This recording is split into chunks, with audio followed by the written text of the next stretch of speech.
तो बच्चों, आज के दिवस में जैसा कि पिछले दिवस हम लोगों ने द डीप वाटर को समाप्त किया और आज हम ग्रामर सेक्शन का पहला स्टेप जो है नरेशन, उसे स्टार्ट करेंगे। नरेशन हम पढ़ेंगे। कौन सा टॉपिक? नरेशन।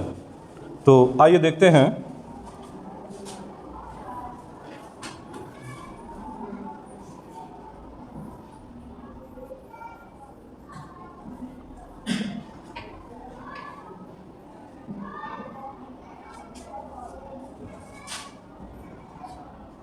कलर में आप लोगों को कोई प्रॉब्लम नहीं है? क्लियर दिखाई दे रहा है?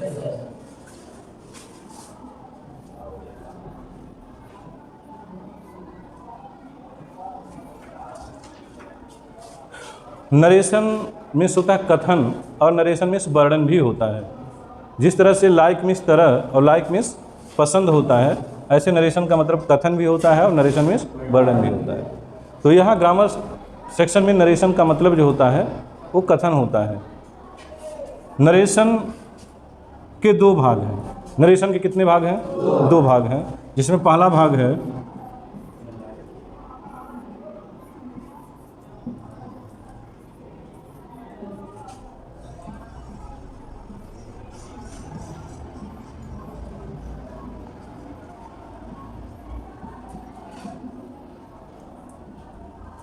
और दूसरा भाग इसका है इनडायरेक्ट नरेशन।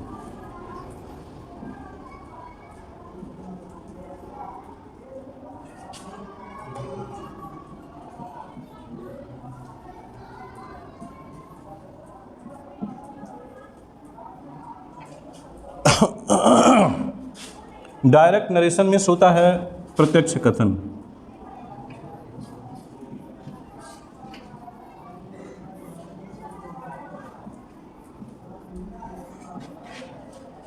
और इनडायरेक्ट मीन्स क्या होता है? अप्रत्यक्ष कथन।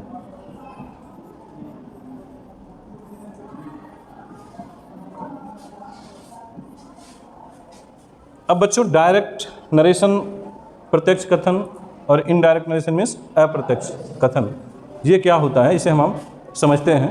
डायरेक्ट नरेशन का मतलब होता है कि जब हम वक्ता के कहे गए शब्दों को ठीक उसके ही शब्दों में सेम टू सेम रख दें तो वह कहलाता है डायरेक्ट नरेशन। मतलब उसमें हम कोई परिवर्तन नहीं करेंगे, जैसे कहा गया वैसे उसी शब्दों में हम जब रख देते हैं तो वह क्या कहलाता है? Direct narration. इनडायरेक्ट नरेशन क्या होता है? जब हम किसी व्यक्ति या किसी वक्ता के कहे गए कथन को सेम उसी रूप में न रख करके हम अपने शब्दों में उसे लिखते हैं तो वह कहलाता है बच्चों इनडायरेक्ट नरेशन, यानी अप्रत्यक्ष कथन। अब इसमें थोड़ा हमको समझना होगा कि डायरेक्ट की क्या रूपरेखा होती है और इनडायरेक्ट का क्या रूपरेखा होता है। तो डायरेक्ट में जो बात कही गई होती है, डायरेक्ट की बात जो होती है वो कामा के अंदर होती है और कामा के बाहर एक सेंटेंस होता है। एज, जैसे आप देखें,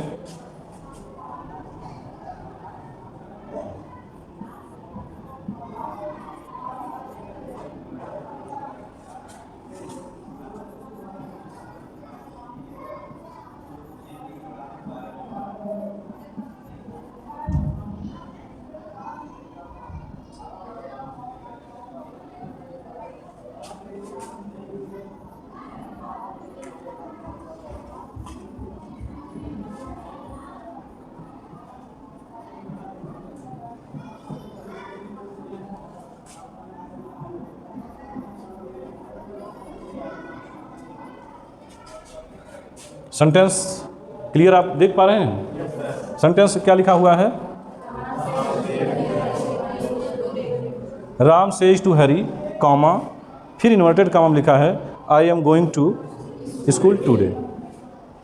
this sentence is written in direct speech. ये डायरेक्ट में लिखा गया है। किस में लिखा गया है? डायरेक्ट में। और इसका इनडायरेक्ट में जब हम चेंज करेंगे तो वो क्या होगा वो भी हम अभी आपको दिखाएंगे, लेकिन थोड़ा सा आप जान लीजिए।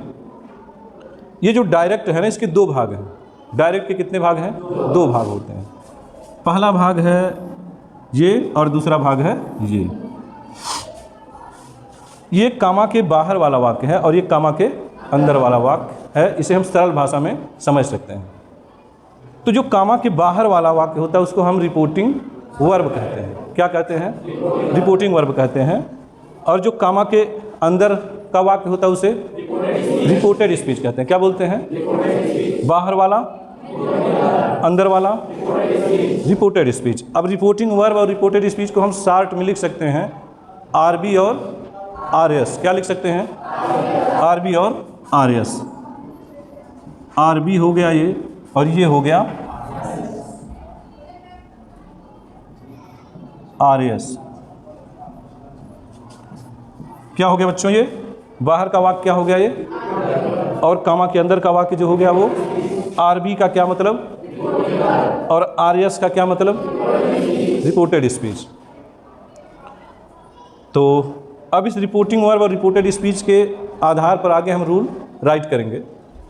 तो आगे बढ़ते हैं। ये तो आपने समझ लिया कि डायरेक्ट हम कैसे जानेंगे कि डायरेक्ट में है कि इनडायरेक्ट में। तो डायरेक्ट आप जान लिए कि कामा एक लगा होगा, कामा के बाहर एक वाक्य होगा, और फिर इन्वर्टेड कामा के अंदर एक वाक्य होगा, है ना।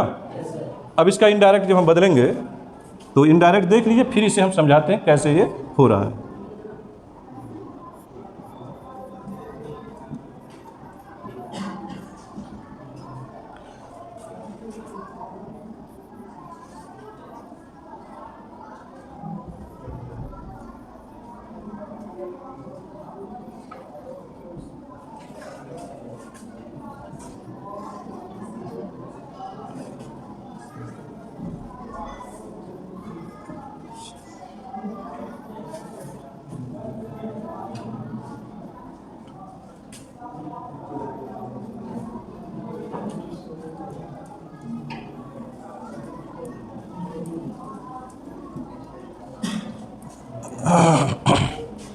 अब आप इस सेंटेंस को देखें।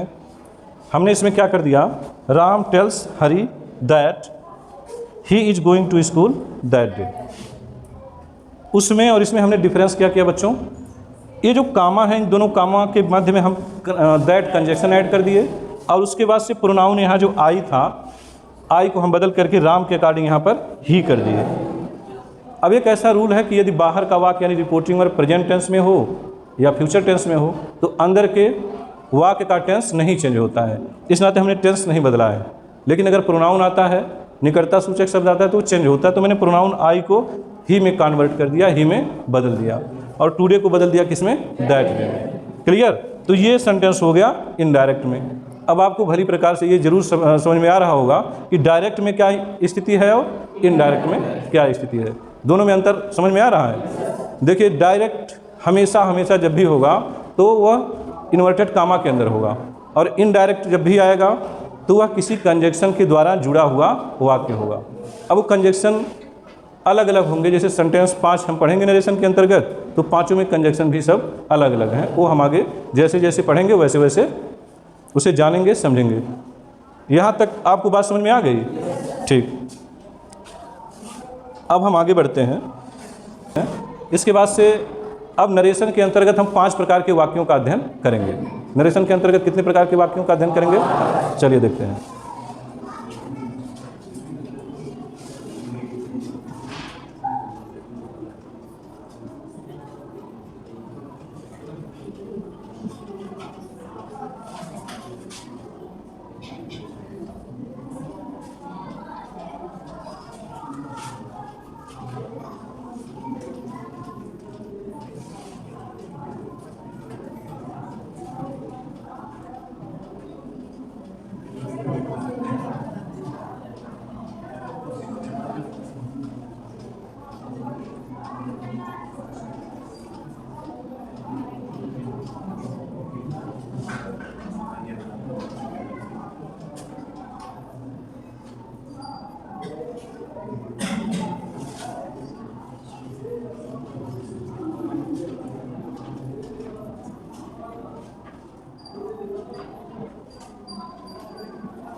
तो बच्चों ये 5 जो वाक्य हैं, असर्टिव सेंटेंस जिसका मतलब है स्वीकारात्मक वाक्य, दूसरा है इंट्रोगेटिव सेंटेंस प्रश्नवाचक वाक्य, तीसरा है इंपरेटिव सेंटेंस आज्ञासूचक वाक्य, और चौथा है ऑप्टेटिव सेंटेंस,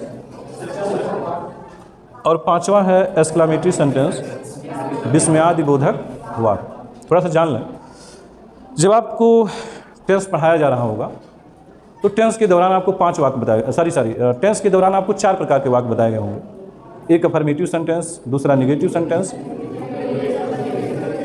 यस, तीसरा इंट्रोगेटिव सेंटेंस, और चौथा इंट्रोगेटिव नेगेटिव सेंटेंस। तो फिर ये कहाँ से 5 अलग आ गया? थोड़ा सा जरूर हो सकता है आपके दिमाग में प्रश्न आ रहा हो या ना आ रहा हो तो भी ठीक है, नहीं आ रहा हो तो भी, दोनों को हम क्लियर कर देते हैं। नरेशन में जो ये असर्टिव सेंटेंस आ गया है ना, वह अफर्मेटिव और निगेटिव दोनों को मिला करके असर्टिव बन गया है। उसमें आप 4 पढ़ते थे, पहला अफर्मेटिव दूसरा निगेटिव। तो टेंस का जो अफर्मेटिव था और निगेटिव था वो इन्वॉल्व होकर के यहाँ बन गया है। ये ध्यान रखिएगा, क्योंकि हम आगे जब पढ़ेंगे ट्रांसफॉर्मेशन ऑफ द सेंटेंसेस तो वहाँ इसकी हमको जरूरत पड़ेगी कि क्या है ये। तो खैर आगे देखें, तो जो वहाँ टेंस में अफर्मेटिव और निगेटिव था वो चेंज होकर के यहाँ पर असर्टिव में कन्वर्ट हो गया, और इंट्रोगेटिव वहाँ भी था, इंट्रोगेटिव यहाँ भी है। ये 3 सेंटेंस जो और बढ़ गए, ये इंपरेटिव आज्ञासूचक, और ये है इच्छा सूचक, ये है विस्मयादि सूचक। इनका क्या कार्य है? अब इनका कार्य ये है, एक चीज़ और जाने आप, ये अर्थ के आधार पर वाक्य 5 प्रकार के होते हैं। किसके आधार पर? अर्थ के आधार पर वाक्य कितने प्रकार के होते हैं? 5 प्रकार के। जबकि वो टेंस के आधार पर वाक्य कितने प्रकार के आपको बताए गए थे? 4 प्रकार के। तो अर्थ के आधार पर जो सेंटेंस 5 प्रकार के आपको बताए गए हैं, ये हम नरेशन के अंतर्गत पढ़ेंगे, और ये बोलचाल की भाषा में भी प्रयोग इनके होते हैं। अब थोड़ा सा समझिए, हमने असर्टिव आपको बता दिया। असर्टिव में क्या है? अफर्मेटिव और निगेटिव को मिला के बनाया गया है असर्टिव, और ये इंट्रोगेटिव तो आपका वही सेम है। अब इसमें इंट्रोगेटिव में दोनों आ जाएंगे, चाहे वो इंट्रोगेटिव हो और चाहे इंट्रोगेटिव निगेटिव हो, दोनों को शामिल करके किस में रख दिया गया बच्चों? इंट्रोगेटिव में। इस प्रकार से टेंस का जो 4 सेंटेंस था वो समाप्त हो गया। अब बचा ये इंपरेटिव सेंटेंस, इसका मतलब होता है आज्ञासूचक वाक्य। आज्ञासूचक वाक्य का क्या रूल है, क्या कार्य है, क्या भूमिका है? बच्चों, जैसे हम हिंदी में देखते हैं कि किसी को या आप लोगों को कहा जाता है कि अपने कमरे में जाओ, अपनी किताब खोलो, यहाँ आओ, ये सब आज्ञासूचक वाक्य हैं, यानी इंपरेटिव के सेंटेंस हैं, लेकिन वो हिंदी में है। किस में है? हिंदी में है। और उसी को हम इंग्लिश में जब कन्वर्ट करेंगे तो इंग्लिश में हो जाएगा, जैसे आपसे कहा गया कि आप अपनी किताब खोलें, तो ये हो जाएगा ओपन योर बुक। अपने क्लास, अपनी कक्षा में जाएं तो गो इन योर क्लासरूम, आप सभी लोग बैठ जाएं, यू ऑल सिट डाउन। तो ये सब क्या हो गए? आज्ञासूचक वाक्य हो गए। और इसके और भी भाग हैं, वो आप डिटेल में आगे पढ़ेंगे जब हम ट्रांसलेशन पढ़ेंगे उस दौरान। अगला है ऑप्टेटिव सेंटेंस। ऑप्टेटिव सेंटेंस का मतलब ही होता है इच्छा सूचक वाक्य। इसमें वक्ता जो होता है, जो बोलने वाला होता है, वो अपनी इच्छा को व्यक्त करता है। अगर वो खुश है तो आपको आशीर्वाद देगा, कहीं वो नाराज़ है तो डांट भी सकता है, और कहीं आपके भाव से दुखी है वो डांट नहीं सकता, श्राप देगा। आपके कार्यों से बहुत खुश हो गया तो आपकी प्रशंसा करेगा, बड़ाई करेगा। तो इसके द्वारा हम अपनी ऑप्टेटिव सेंटेंस इच्छा सूचक, इसका नाम है, ये क्या नाम है? इच्छा सूचक वाक्य। तो इसके द्वारा हम क्या करते हैं? इच्छा व्यक्त करते हैं। अब इससे किसी को हम आशीर्वाद देते हैं, किसी के लिए शुभकामना करते हैं, किसी को बद्दुआ देते हैं, किसी को शाबाशी देते हैं। ये सब कार्य हम अपनी इच्छा के अनुसार, जो हमारे हृदय में उत्पन्न भाव होता है, बहुत खुश होते हैं तो प्रशंसा, बहुत खुश होते हैं कार्यों से तो आशीर्वाद, कार्यों से बहुत हम दुखी होते हैं तो श्राप। तो ये हम अपने हृदय की जो ये पुकार होती है, जो इच्छा होती है हमारी, वह हम व्यक्त करते हैं किसके द्वारा? बच्चों, ऑप्टेटिव सेंटेंस के द्वारा। अब लास्ट वाला जो एक्सक्लेमेटरी सेंटेंस है, इससे हम आश्चर्य व्यक्त करते हैं। क्या व्यक्त करते हैं? आश्चर्य व्यक्त किया जाता है एक्सक्लेमेटरी सेंटेंस के द्वारा। और दुख भी व्यक्त किया जाता है, प्रसन्नता भी व्यक्त की जाती है। अभी आप सोच रहे हैं कुछ मैच कर रहा है ऑप्टेटिव में। ऑप्टेटिव और इसमें अंतर ये है कि ऑप्टेटिव में हम अपनी इच्छा के अनुसार किसी को श्राप देते हैं, किसी को क्या करते हैं? बद्दुआ देते हैं, जो हमारी भावना होती है। इसमें क्या करते हैं? हम दुख व्यक्त करते हैं, हम दुख व्यक्त करते हैं या प्रसन्नता व्यक्त करते हैं। किसके द्वारा? या आश्चर्य का भाव हम प्रकट करते हैं। तो दुख, प्रसन्नता या आश्चर्य का भाव हम व्यक्त करते हैं एक्सक्लेमेटरी सेंटेंस के अंतर्गत, और ऑप्टेटिव सेंटेंस के अंतर्गत हम अपनी इच्छाओं को व्यक्त करते हैं। अगर प्रसन्न हैं तो मतलब किसी के कार्यों से प्रसन्न है तो हम उसे आशीर्वाद देते हैं, उसके कार्यों से हमें चोट पहुंच रही है तो हम उसे बद्दुआ देते हैं। ये भावना हम ऑप्टेटिव सेंटेंस के द्वारा व्यक्त करते हैं। तो आशा करते हैं कि जितना आज पढ़ाया गया आप लोगों को भली प्रकार से समझ में आ गया होगा।